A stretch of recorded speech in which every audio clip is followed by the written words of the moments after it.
দূর দূর, হঠাৎ করে কেন যে এত চুল ঝরছে বুঝতেই পারছি না। কতদিন হয়ে গেল চুল ওঠা আর থামছেই না। না, এমন হতে থাকলে তো মাথায় টাক পড়ে যাবে। না না না, আজ রাজবৈদ্যের কাছে পরামর্শ নিতে হবে। কি ব্যাপার মহারাজ, আজ আপনাকে এমন চিন্তিত দেখাচ্ছে কেন?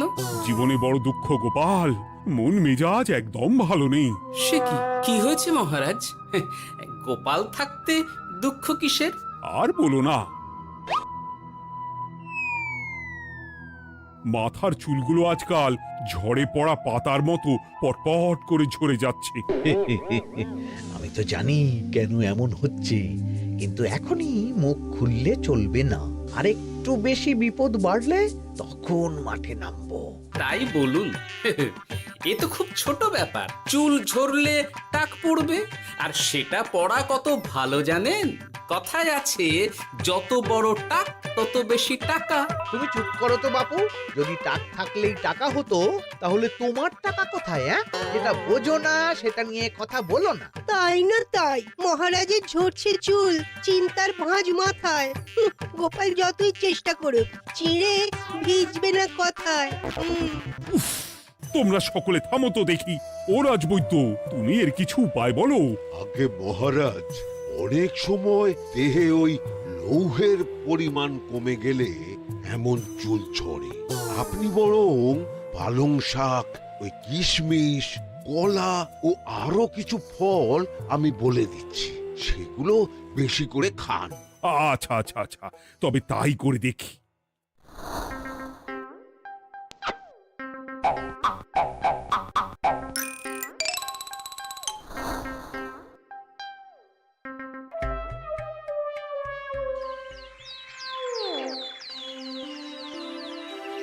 ও রাজবৈদ্য, তোমার কথা মতো শাক পাতা ফলমূল সবই তো খেলাম, চুল ঝরা বন্ধ তো হলোই না। তো জানতামই এমন হবে। কিন্তু মহারাজ, এমনটা তো হওয়ার কথা নয়। কিন্তু হচ্ছে তো।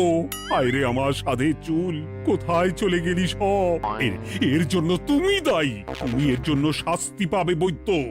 আমাকে আমাকে ক্ষমা করে দিন মহারাজ, এমনটা হবে এ তো আমি ভাবতেই পারিনি। কিছু মনে করবেন না মহারাজ, ছোট মুখে বড় কথা বলছি, কিন্তু সত্যি এখানে রাজবৈদ্যর কোনো দোষ নেই। ওকে শাস্তি দেওয়াটা ঠিক হবে না মহারাজ। দেখেছেন মহারাজ, গোপালের সাহসটা দেখেছেন? আপনার মুখের উপর কথা বলছে। তা বলি, তুমি যখন এতই বোঝো, তাহলে নিজেই একটা আস্ত লোহা খেয়ে দেখো না, তোমার মাথায় চুল গজাচ্ছে কিনা। ঠিকই আছে, এসব মূর্খের মতো কথা কেবল আপনার থেকেই আশা করা যায় মন্ত্রী মশাই। মহারাজ, আপনি বিচক্ষণ মানুষ, আমার শুধু অনুরোধ, আরেকবার ভেবে দেখবেন। ঠিক আছে, রাজবৈদ্যকে আমি শাস্তি দেব না, কিন্তু সকলের জন্য আমার একটা ঘোষণা আছে। কি ঘোষণা? আমার এই কঠিন সমস্যা যে দূর করে দিতে পারবে, তাকে আমি বিশেষ পুরস্কারে ভূষিত করব। এই তো পেয়েছি, এই সুযোগ কোনোভাবেই হাতছাড়া করা চলবে না। এবারের সমস্যাটা সত্যি বেশ কঠিন। কি করলে যে মহারাজের চুল পড়া বন্ধ হবে সেই উপায় মাথাতেই আসছে না। হঠাৎ করে কেন যে এমন হলো কে জানে।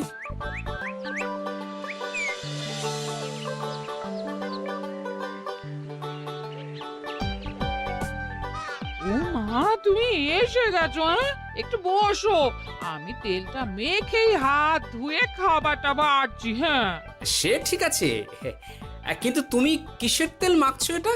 কি আবার মাথার চুলের তেল? এখানেও চুল, ওদিকে মহারাজেরও চুল ঝরে পড়া নিয়ে আমরা সবাই হিমশিম খাচ্ছি গিন্নি। আরে, মহারাজের অত সুন্দর কালো চুলগুলো ঝরে যাচ্ছে, এ তো ভারী দুঃখের কথা। সে আর বলতে, ওই জন্যেই তো আমি বাবা মাথায় এই জড়িবুটি তেল মাখি। এতে চুলের গোড়া শক্ত করে, চুলকে ভালো রাখে, নতুন চুল গজায় সব। হ্যাঁ। কি কি বললে? নতুন চুলও গজায়? সত্যি? হ্যাঁ, বাহ, তাহলে আর চিন্তা কি? আমাকে এই তেলটা একটু দিতে পারবে গিন্নি? মহারাজকে দিয়ে আসি। উনি বলেছেন যে ওনার সমস্যা দূর করতে পারবে তাকে উনি পুরস্কার দেবেন। ওমা, এই তাই নাকি? এ তো দারুণ ব্যাপার গো। নাও নাও নাও, তেলখানা নিয়ে মহারাজকে কাল দিয়ে এসো তাহলে। আর জানিয়ে দিও, দিনে 2 বার কিন্তু তেল মাখতেই হবে। হ্যাঁ, আচ্ছা, ঠিক আছে।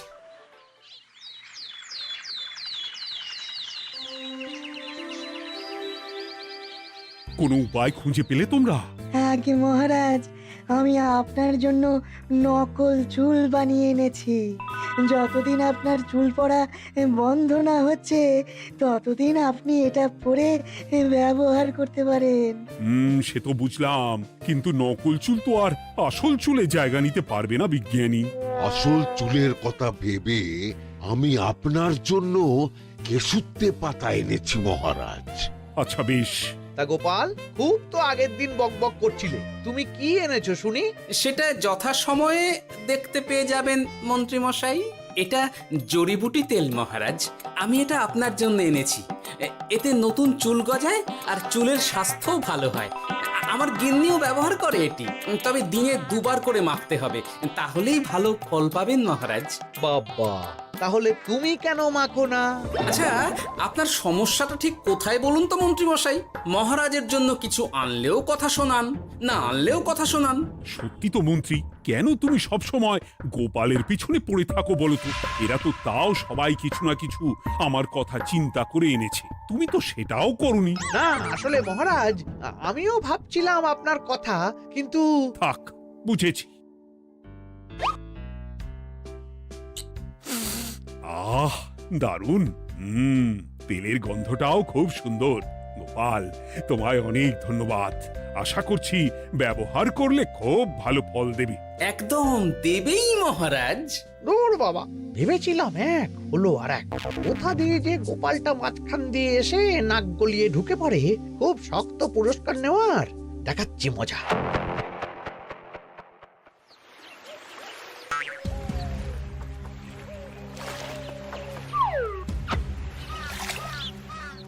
এবারে গোপালের তেল দিয়েই সব কিছু তোলপাড় করব।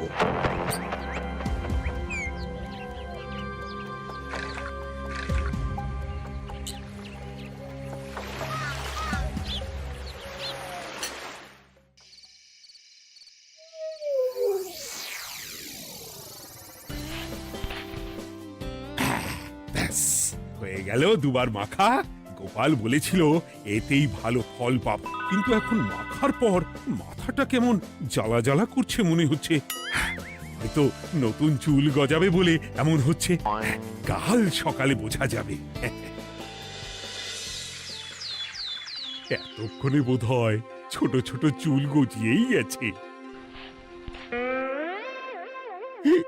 কি এটা চুল গজানোর তেল ছিল নাকি পড়ে যাওয়ার? হে ভগবান, যেটুকু বাকি ছিল সেটাও ঝরে পড়ে টাক পড়েই গেল। হ্যাঁ, গোপালই হলো যত নষ্টের গোড়া। আজ আসুক সভায়।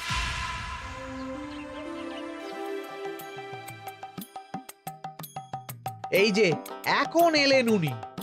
ও কি মহারাজ, আপনি এমন কাপড় মাথায় জড়িয়ে বসে আছেন কেন? তুমি আর এমন প্রশ্ন জিজ্ঞাসা করো না গোপাল, তোমার দয়াতেই মহারাজের এমন অবস্থা। মানে? মানেটা আমি তোমায় দেখাচ্ছি, দাঁড়াও। এই যে গোপালের দেওয়া তেল মেখেই আমার এমন হয়েছে, আর তার জন্য আমি তোমাকে কোনোদিনও ক্ষমা করব না গোপাল। বিশ্বাস করুন মহারাজ, আমার গিন্নিও মাখে এই তেল, কিন্তু এমন কিছু তো এখনো পর্যন্ত ঘটেনি। আমি আর কিচ্ছু শুনতে চাই না। আমার মাথা ভর্তি চুল আমি ফেরত চাই। যতদিন না আমার মাথার সব চুল ফিরে আসছে ততদিন আমি তোমার মুখও দেখতে চাই না। মহারাজ, আপনার কোনো চিন্তা নেই, আমি তো আছি। এবার এই সমস্যার একটা সমাধান আমি করেই ছাড়বো। কি ব্যাপার, মন্ত্রী মশাই এত লাফাচ্ছে কেন? এসবের পেছনে আবার ওনার হাত নেই তো? না, ব্যাপারটা পরে দেখতে হচ্ছে।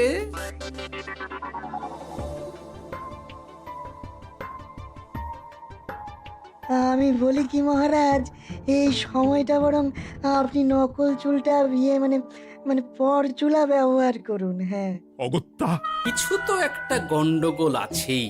গিন্নিও তো রোজ মাথায় তেল মাখে, কই এমন তো হয় না। মন্ত্রী যদি কিছু করেও থাকে তাহলেও হাতে নাতে ধরবো কিভাবে? ও কি গো গোপাল দাদু, এখন এই সময় তুমি রাজসভা ছেড়ে এখানে? তোদের দাদু আর রাজসভায় যাবে না রে? কি বলছো গো? কেন? আর কেন, বিনা দোষে এমন শাস্তি। তোমায় শাস্তি দিয়েছে, তুমি শুধু বলো কে তোমার সাথে কি করেছে, বাকিটা আমরা বুঝে নিচ্ছি। আচ্ছা বলছি, কৃষ্ণনগরের মন্ত্রী মশাইয়ের বাড়িটা কোন দিকে একটু বলতে পারবেন? কৃষ্ণনগরে নতুন নাকি? আগে তো আপনাকে কখনো দেখেছি বলে মনে পড়ছে না।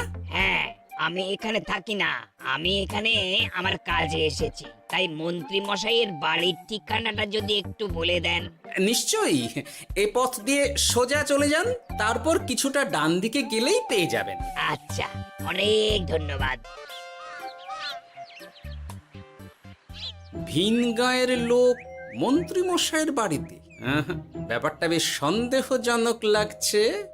এই এই গুলটে ন্যাপলা, তোরা তোরা দুজন একটু আড়াল থেকে দেখতো লোকটা মন্ত্রী মশাইয়ের বাড়িতে ঠিক কি জন্য এসেছে, তারপর আমায় খবর দিস।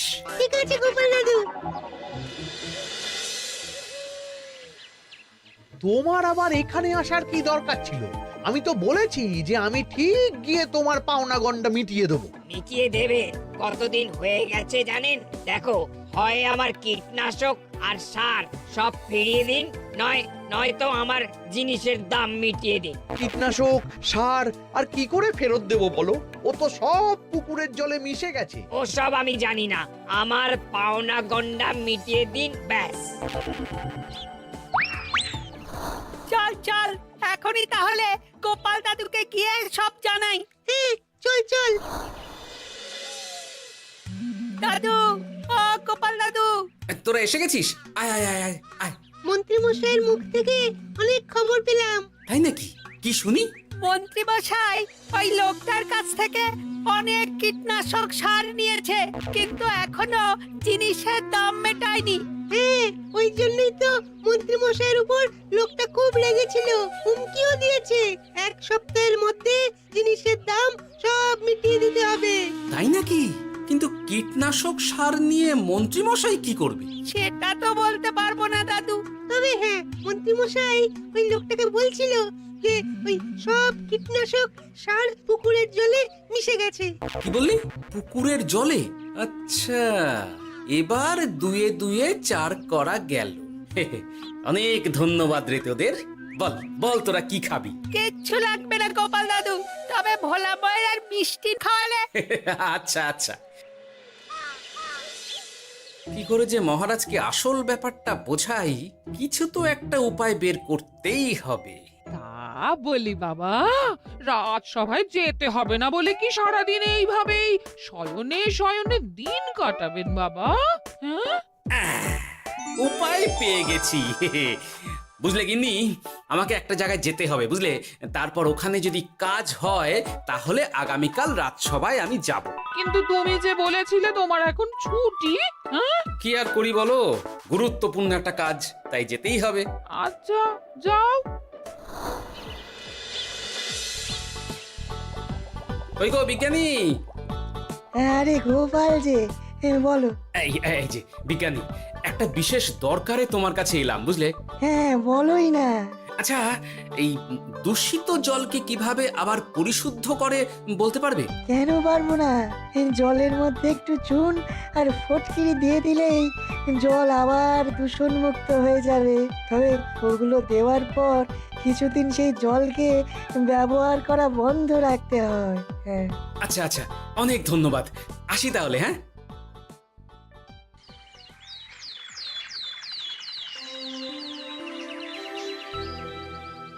ছায়া পড়েছে, ছায়া পড়েছে, আমি বেশ বুঝতে পারছি তার ছায়া পড়েছে এখানে। কার ছায়া পড়েছে? আজকাল তোর মাথা থেকে অনেক চুল ঝরে পড়ছে, তাই না? আগে হ্যাঁ সাধু বাবা, আপনি একদম ঠিক কথা বলেছেন। ও বাবা, এই আবার কোথা থেকে উদয় হলো? আরে আমি একা গিয়ে সেই স্নানের পুকুর পরিদর্শন করতে চাই। যথা আজ্ঞা বাবা।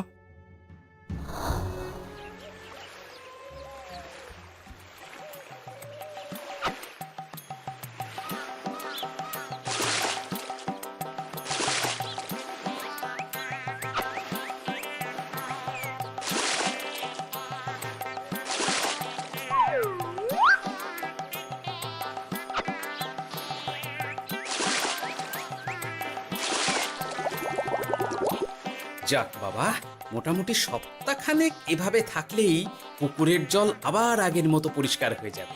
এবার শুধু মহারাজকে একটু বুঝিয়ে বললেই হয়ে যাবে।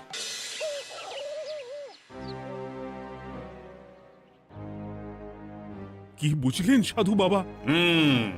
আমার অনুমানটাই ঠিক ছিল।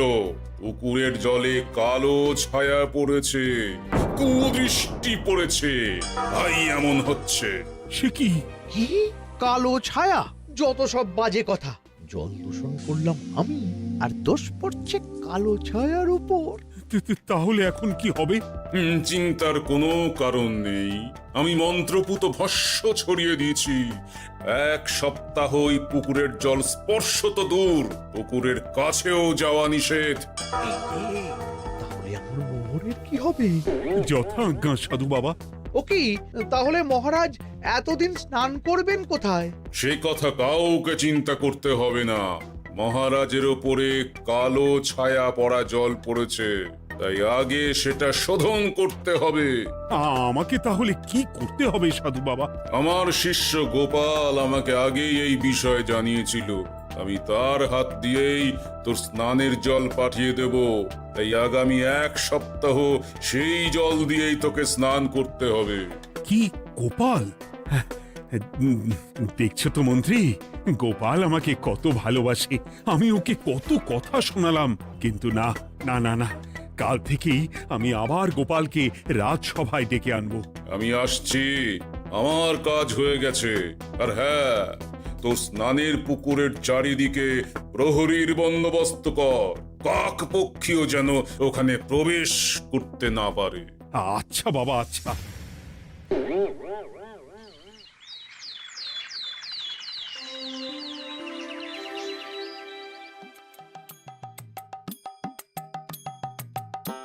গোপাল, তোমাকে আবার এখানে দেখতে পেয়ে আমার খুব ভালো লাগছে। তোমার গুরুদেব গতকাল এসেছিলেন, কিছু মনে করো না। না বুঝেই তোমাকে অনেক কথা শুনিয়েছি। না মহারাজ, আমি জানি আপনি আমাকে খুব ভালোবাসেন, তাই আমি কিছু মনে করিনি মহারাজ। এই নিন, আমি আপনার স্নানের জল এনেছি। হ্যাঁ হ্যাঁ হ্যাঁ, দাও দাও দাও।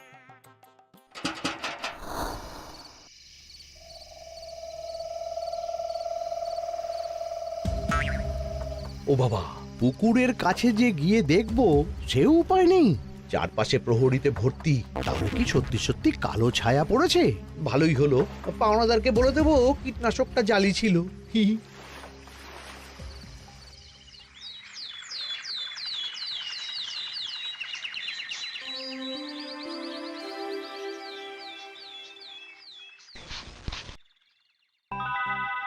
এই তো আমার সেই পুরনো কালো চুলগুলো আবার ফিরে এসেছে। আহা, কি যে আনন্দ হচ্ছে দেখে। আজ 1 সপ্তাহ সম্পূর্ণ হলো। গোপালের জন্য আমার স্নানের পুকুর থেকে কালো ছায়া দূর হয়েছে।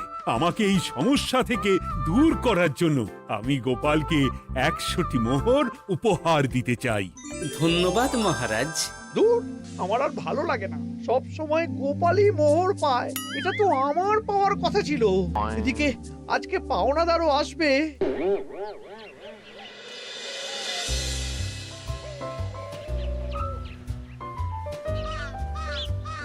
গোপাল দাদু, ওই লোকটা এসে গেছে। আচ্ছা, আসছি। এটা তো মন্ত্রীর বাড়ির দিকে রাস্তা। আমরা তাহলে ওদিকে কেন যাচ্ছি গোপাল? আপনার পুকুরের আসল রহস্যটা কি সেটা আপনি জানবেন না মহারাজ। মানে নিজের চোখেই দেখুন, তাহলে বুঝতে পারবেন। আর একটু সময় দাও আমায় ভাই, এমনিতেও তোমার কীটনাশক কোনো কাজের নয়। কি এখন এসব কথা? আর একদিনও সময় দিতে পারছি না। একটু বোঝো, একটু। সব আমি মহারাজের পুকুরের জলে মিশিয়ে দিয়েছি। মন্ত্রী, তুমি তাহলে সেই কালো ছায়া? মহারাজ, আপনার পর্দা ফাঁস হয়ে গেছে মন্ত্রী মশাই। তুমি তাহলে সবটা জানতে? একদম প্রথম থেকে। রে, খুব জোর ফেঁসেছি। এদিকে পাওনাদার, ওদিকে মহারাজ, এখান থেকে কেটে পড়তে হবে। গন্ডগোল করে আবার পালানো হচ্ছে তবে রে। বলো, কেন করেছিলে? মহারাজ, আমি ভেবেছিলাম আপনার সব চুল উঠে গেলে আমি আপনার কাছ থেকে চুল গজানোর ওষুধ দেওয়ার নামে অনেক টাকা লুটবো। কিন্তু সেই ভাবনা ভাবনাই থেকে গেল, সেগুড়ে যে বালি হয়ে গেল। ভাবা যায় চুলের জন্য চুলোচুলি, হ্যাঁ? হাসির রাজা, জ্ঞানের রাজা, রসিক রাজা।